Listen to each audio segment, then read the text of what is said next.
Jadikan anak-anak siswa ini prestasi berbagai akademik gitu ya.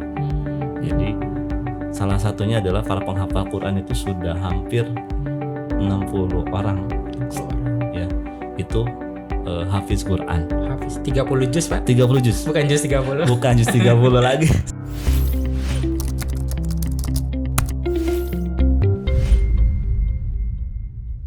Assalamualaikum warahmatullahi wabarakatuh, Sobat Bangga Wakaf. Kita bertemu kembali di kanal YouTube Bangga Wakaf, kanal edukasi wakaf produktif yang akan berbagi beragam informasi dan cerita sukses program-program wakaf produktif dari berbagai nazir wakaf terpercaya di Indonesia. Kanal ini dipersembahkan oleh Komite Nasional Ekonomi dan Keuangan Syariah (KNEKS). Kenapa kanal ini hadir? Semata dalam rangka mendukung penguatan, pemahaman, kesadaran, dan gerak langkah kita dalam membangun wakaf untuk ekonomi nasional yang lebih hebat. Wakaf pastinya dari umat, oleh umat, untuk sebesar-besarnya kemaslahatan umat. Saatnya kita bangga wakaf. Alhamdulillah hari ini kita kedatangan tamu, Bapak Soleh Hidayat dari Rumah Wakaf Indonesia. Assalamualaikum Bapak. Waalaikumsalam warahmatullahi wabarakatuh. Sehat Pak? Alhamdulillah. Alhamdulillah, Pak Soleh ini sudah lama sekali ya di Rumah Wakaf.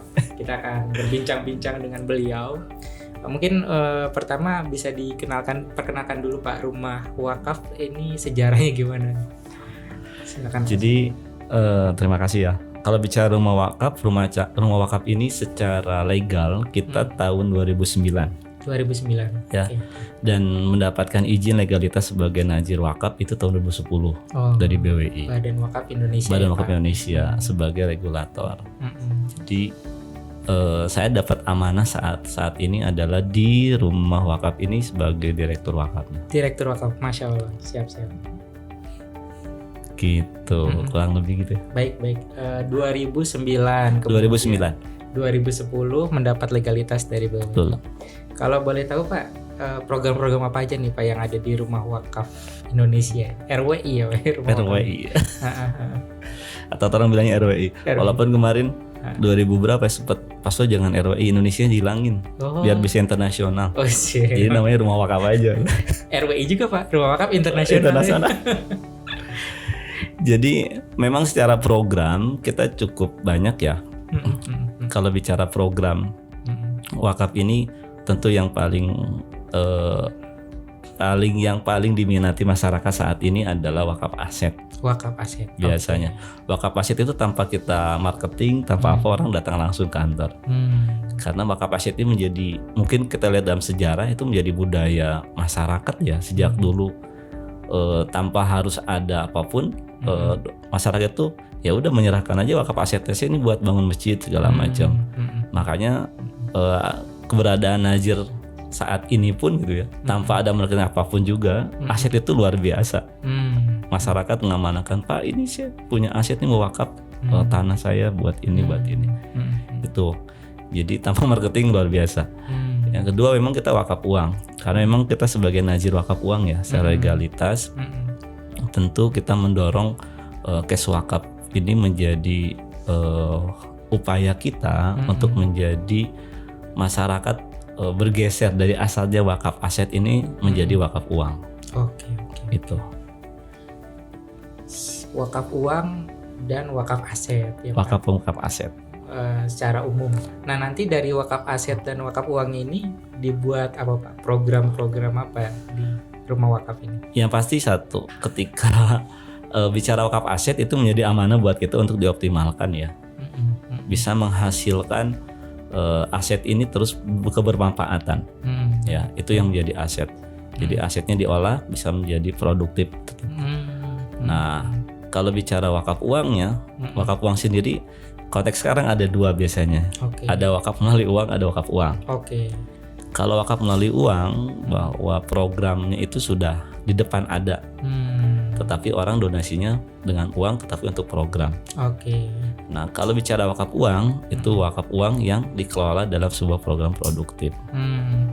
Gitu. Ini yang kita lakukan tentunya. Programnya apa? Kita ada program kita di rumah wakaf itu kita di sektor pendidikan, kita ada sekolah, kesehatan kita ada klinik, di peternakan kita ada punya program sentra ternak di berbagai titik. Di pertanian kita punya lumbung pangan, kita 34 titik di Indonesia saat ini. Ya, kita di sektor UMKM kita punya program namakan dengan gerobak wakaf UMKM. Ya, sektor UMKM itu mungkin gambarannya. Berarti tadi ada wakaf uang dan wakaf melalui uang gitu. Betul. Kalau wakaf melalui uang ini nanti ujung-ujungnya apakah tadi ke aset atau gimana Pak? Ujung-ujungnya pasti melalui aset karena wakaf melalui uang. Wakaf melalui uang ya.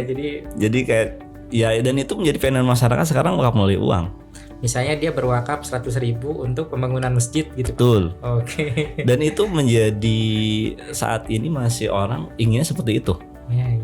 Ya, jadi karena memang faktor literasi ya, faktor literasi masyarakat saat ini memang masih perlu untuk dikenakan tentang wakaf uang terus untuk dikelola program produktif khususnya. Oke. Jadi kalau aneh, kenapa uang saya kok jadiin ini gitu. Sektor produktifnya bukan. Harusnya kan saya jadinya masjid, harusnya saya jadi Quran gitu. Ini yang orang masih butuhnya tangible gitu. Oke. Kelihatan ya Pak. Kelihatan langsung gitu. Kalau contoh wakaf produktif dari cash wakaf seperti apa Pak? Jadi wakaf produktif wakaf itu kita sudah, contoh di pendidikan ya. Pendidikan kita punya sekolah di Pekanbaru. Jadi ada orang yang mewakafkan tanahnya, asetnya kita kelola. Jadi bangun pendidikan di sana, sekolah SMP. Ya, alhamdulillah sekarang sudah hampir 10 tahun berjalan di sana. Dan mauquf alaihnya adalah bagi siswa yang nggak mampu di sekolah itu. Oh iya. Jadi mauquf alaihnya balik lagi pada siswa yang memang membutuhkan di sana. Nama sekolahnya apa itu Pak? Sekolah Juara. Sekolah Juara di Pekanbaru. Di Pekanbaru. Udah 10 tahun berarti. 10 tahun dari 2013. Udah ngelulusin banyak juga ya Pak? Udah ngelulusin banyak juga dan udah hampir ratusan orang yang mungkin dapat mauquf alaihnya dapat. Karena di sana kita menerapkan 20% itu dibiayai dari dana mauquf alaih. Jadi orang berbayar 8%-nya dia sekolah di sana berbayar. Karena produktif sifatnya dia berbayar. Tetapi keuntungannya itu balik lagi untuk yang tidak mampu yang sekolah di situ. Beasiswa untuk 20% dari yang tidak mampu. Ada berapa Pak jumlah siswanya di sana? Satu kelas di sana, berarti kan kalau SMP ini 3 kelas ya. Di sana itu ada 2 kelas. Berarti kurang lebih 50 kali 3 150 orang. Berarti kalau pendidikan itu dia sebutnya rombel ya, rombongan belajar. Iya, rombel. Rombongan belajar kelas 1 udah 2 kelas. 2 kelas. Kelas 2 2 kelas, kelas 3 2 kelas. Betul. Jadi 150 berarti 150. Satu kelasnya ada 125. 25. Oh iya, 25 50 di 150-an, 3 kelas. Benar. Wah, ada cerita menarik nggak Pak di sekolah ini? Misalnya ada yang muridnya berprestasi atau gimana? Yang menariknya itu di sekolah ini memang kita menelurkan, menjadikan anak-anak siswa ini prestasi berbagai akademik gitu ya. Jadi salah satunya adalah para penghafal Quran itu sudah hampir 60 orang. 60 orang. Ya, itu hafiz Quran. Hafiz 30 juz Pak? 30 juz. Bukan juz 30. Bukan juz 30 lagi. Siap. Dan juga memang berprestasi. Karena yang polanya itu konsepnya sekolah juara ya. Jadi juara ini konteksnya bahwa yang dibangun di sekolah itu bukan anak itu cerdas dalam akademik. Tetapi bagaimana anak itu punya prestasi di yang berbagai di samping akademik ada mungkin orang yang pintar di akademik. Tapi ada orang yang pintar dari sisi olahraga. Di sana olahraga pencaksilat pasti sudah juara di lingkungan di Riau itu, di Pekanbaru itu. Terus olahraga banyak futsal segala macam. Terus tadi para hafiz Quran sudah banyak yang hadir yang sudah bisa melahirkan para penghafal Quran di sana. Karena di sana punya program itu karantina tahfiz Quran. Jadi di kelas 2 itu mereka 1 semester itu fokus pada karantina tahfiz. Oke, iya. Karena emang targetnya hafal 30 juz ya Pak. Jadi harus dikarantina. Dan punya metodenya. Oh, ada metode khusus. Ada metode khusus yang memang anak-anak ini belajar untuk bagaimana bisa menghafal dengan cepat Al-Qur'an ini. Berapa lama tuh Pak biasanya mereka butuh waktu ngapalin Quran?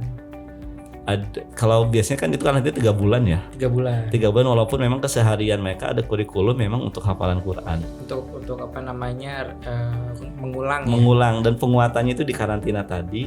Tetapi kesehariannya memang pagi-pagi itu mungkin kalau di sekolah biasa itu mungkin doa tanpa ada setoran. Kalau di sana itu doa sebelum belajar setoran dulu Al-Quran. Baru mulai kepada pelajaran sekolah.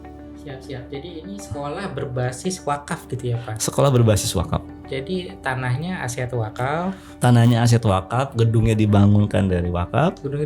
Operasional dari wakaf. Operasional dari wakaf.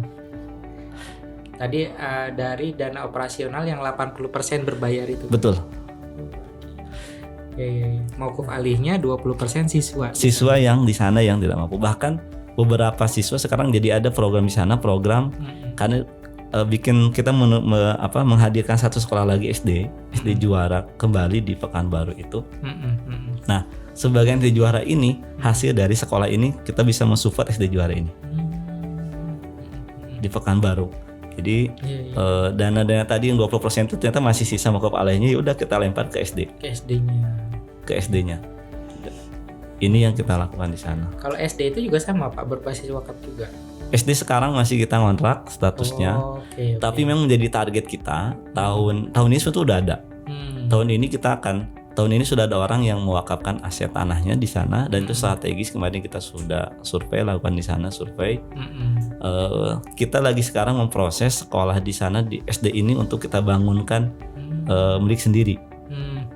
Kita bangun di atas aset wakaf lagi seperti hanya yang SMP. Oke. Gitu. Luar biasa ini. Jadi dari wakaf sekolah SMP kemudian manfaatnya juga untuk ingin SD. Membangun baru lagi ya. Betul. Untuk SD biasa. Itu berarti bayar yang berbayar ini SPP-nya termasuk kelas menengah ke atas atau menengah ke bawah Pak? Jadi middle sih. Itu terlalu mahal enggak, tetapi orang terjangkau. Iya.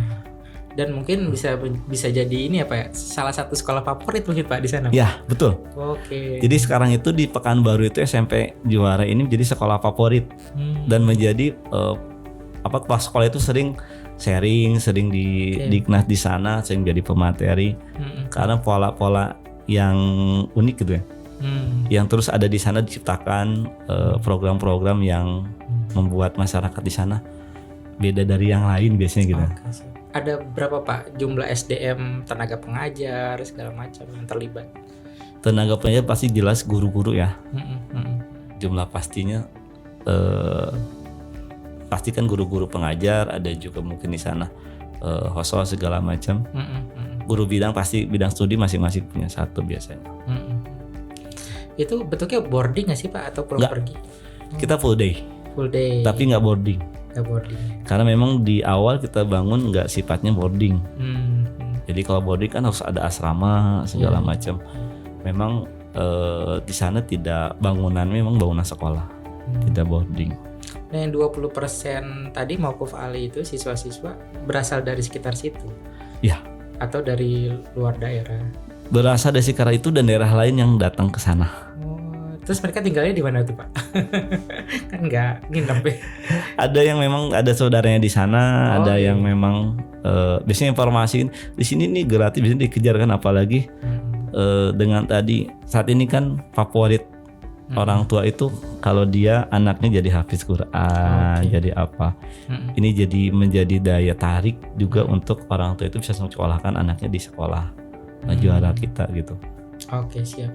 Berarti tadi ini prestasinya prestasi akademik dan non akademik. Non akademik kita kuatkan di sana. Oke, siap. Jadi dari mulut ke mulut juga ya Pak untuk daftar untuk menjadi peserta yang mauquf alihnya ini. Betul. Ada. Jadi kita dibuka pendaftaran itu di biasanya sih di Agustus sampai Desember. Agustus. Terus dibuka juga yang beasiswa. Ya beasiswa inilah yang kita seleksi dari dari penerima manfaatnya, benar nggak dia masuk kategori penerima manfaat, benar dia tidak mampu segala macam, biasanya itu dilihat. Jadi ada proses pendaftaran program beasiswa, biasanya itu beasiswa yang itu untuk dia mampu. Tapi ketika sudah bergabung dan itu free, jadi mulai dari seragam, dari tas, buku, semua itu kita kasih. Dan ketika kita lihat ke sana, itu sudah terlihat perbedaan dia tidak mampu dengan yang mampu. Oke, siap. Karena pakaian kita siapkan dengan kondisi yang sama gitu. Jadi tasnya memang tas yang layak, betul gitu sih. Sehingga ada perbedaan bahwa mana orang nggak mampu, ini orang nggak mampu gitu. Termasuk kalau event-event kegiatan sekolah itu kita biayai dari dana wakaf al itu untuk biayai tadi kegiatan-kegiatan sekolahnya di sana. Wah, menarik banget ya. Jadi orang-orang yang tadi ya du'afa mungkin tidak mampu ya Pak, bisa juga sekolah di situ dari dana wakaf ya, dari subsidi wakaf ya. Subsidi wakaf dari yang berbayar tadi. Ada penghargaan Pak dari pemerintah daerah atau dari mana? Penghargaan pasti karena kita kolaborasi sama pemerintah ya. Beberapa kali pemerintah sempat dulu yang zaman Menteri Pendidikan yang sekarang jadi ketua BWI. Oh iya. Dulu sempat menghadiri satu acara di sana. Oke, siap. Kalau pemerintah di sana memang kita kolaborasi di sana ya dengan dinas pendidikan, kita dekat dengan pendidikan, dengan pemerintah di sana kita dekat juga. Biasanya beberapa kegiatan memang diikutsertakan dalam kegiatan pemerintah di sana. Ikut lomba-lomba sering juga Pak? Sering juga. Lomba apa aja tuh? Di sana kan ada eksklusnya, ada paskibra, ada taekwondo, ada silat. Lengkap ya kurikulumnya. Ada panahan, ada renang biasanya sih. Itu yang dilakukan di sana. Siap. Mungkin ini Pak ada saran misalnya kalau misalnya lembaga nazir lain nih ingin bikin program serupa gitu Pak, ada tips-tips atau apa gitu Pak kira? Sarannya yang pasti sekolah ini dibutuhkan masyarakat ya. Jadi dan ini sangat bagi para nazir tentu, tapi dipersiapkan tentang bagaimana pengembangan sekolahnya tadi, pengelolanya tadi. Karena tidak semudah buat sekolah ini, tidak semudah yang dibayangkan dengan saya. Dipersiapkan dengan sistem manajemen sekolahnya harus sudah paham, guru-guru yang dipersiapkan segalanya, tetapi keberlangsungan sistem secara prinsip wakafnya dapat. Oke. Jadi memberikan satu pendidikan buat masyarakat itu luar biasa. Ada tantangannya nggak sih Pak ngelola ini? Kira-kira apa aja? Setiap tantangan pasti ada. Oke, siap. Program ya. Tantangan program pasti ada. Iya. Tantangan ketika awal bicara wakaf, tentu tantangan awalnya kolaborasi ya. Karena nggak mungkin kan secara walaupun modal wakaf ini berbayar, tapi tetap aja ketika di awal pasti ada tantangan operasional. Karena sekolah ini tantangannya tidak langsung untung. Jadi pengalaman kita tahun kelima itu baru dapat untung. Nah, bagi teman-teman nazir memang ketika bicara wakaf produktif ada proses visibility yang harus dibangun. Sehingga kita tahu berapa investasi, berapa modal, berapa yang harus kita siapkan di wakaf uang produk untuk sekolah ini, berapa angkanya sehingga kita sudah siap. Tidak bukan sekedar hanya di atas bangunan saja gitu. Pengelengkapan segalanya ada tapi udah begitu aja, nggak bisa. Tapi memang ada visibility kira-kira seperti apa dan mau seperti apa pola yang mau dibangun sekolah itu. Gitu. Karena sekolah ini tidak langsung untung. Ya. Itu tahun kelima mulai kita memang bisa dapat untung. Nah, selama tidak untung itu ya kita bangun kolaborasi.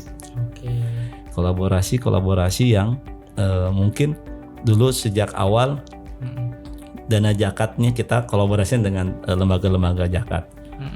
Jadi dulu lembaga zakat itu program beasiswanya kita akses program beasiswanya untuk memasukkan di sana. Sehingga lebih banyak dulu beasiswa gitu kan di sana. Portofolio dan kita bicara sekolah pasti portofolio yang dilihat. Membangun portofolio dulu. Portofolio dulu yang dibangun.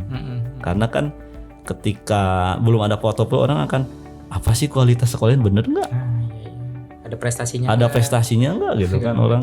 Tapi ketika kita punya prestasi, dulu mungkin kita nyari 25 orang itu sampai Juli pendaftaran dibuka tahun lalu sampai Juni tuh masih ada kuota, ada 5 lah segala macam. Tapi setelah orang tahu kualitas sekolah kita, itu ya kita buka Oktober, ini tahun depan itu sudah tutup penuh. Bahkan kita berpikir gimana ya kita bangun, pinginnya kita beli aset lagi, kita bangun runway baru. Jadi kelas baru untuk menyiapkan AC-nya 2 kelas. Jadi waktu awal gitu juga, waktu awal kan 1 kelas. Kita 1 kelas, tapi ternyata minatnya banyak. Ya udahlah kembangin lagi ke atas. Jadi 2 kelas. Wow. Jadi di atas itu jadi sekarang udah lantai, awal 1 lantai, sekarang udah 2 lantai. Nah, karena minat masyarakat di sana cukup antusias ke sekolah kita melihat kualitas kita. Iya. Nah, yang kedua penting juga guru-guru, kualitas guru-guru. Jadi waktu awal ini satu cerita yang menarik. Waktu awal itu kita melihat kita lembaga yang ngerekrut gurunya itu orang nggak banyak minat. Kan berpikir apaan lembaga, mungkin gajinya kecil gimana gitu ya. Nah, padahal kita kan secara itu profesional. Lembaga sosial maksudnya apa? Lembaga sosial lah ya. Lembaga sosial tadi kan orang pikir lembaga sosial mungkin gajinya berapa sih gitu ya. Nggak profesional mungkin kayaknya. Tapi kan kita pikir ini harus profesional. Biar menghasilkan kualitas pendidikan anak sekolah itu memang profesional gitu. Menghasilkan kualitasnya anak-anaknya pintar menjadi juara. Nah, ini akhirnya kita kan rekrut guru-guru yang memang punya IPK-nya tinggi, punya minatnya bagus, punya pengembangan bagus, inovasinya bagus, kualitasnya bagus lah guru ini ketika mengajar. Dan itu memberikan dampak terhadap anak yang yang diajar, yang dididiknya. Jadi kalau pendidikan itu kan emang dia ada input, proses, output ya. Betul. Ya kalau misalnya inputnya guru-gurunya bagus, meskipun anak-anaknya misalnya kurang, tapi di prosesnya ini bisa diangkat gitu. Yang misalnya tadi kalau penelitian Pak kan ada skala Likert ya 1 sampai 10.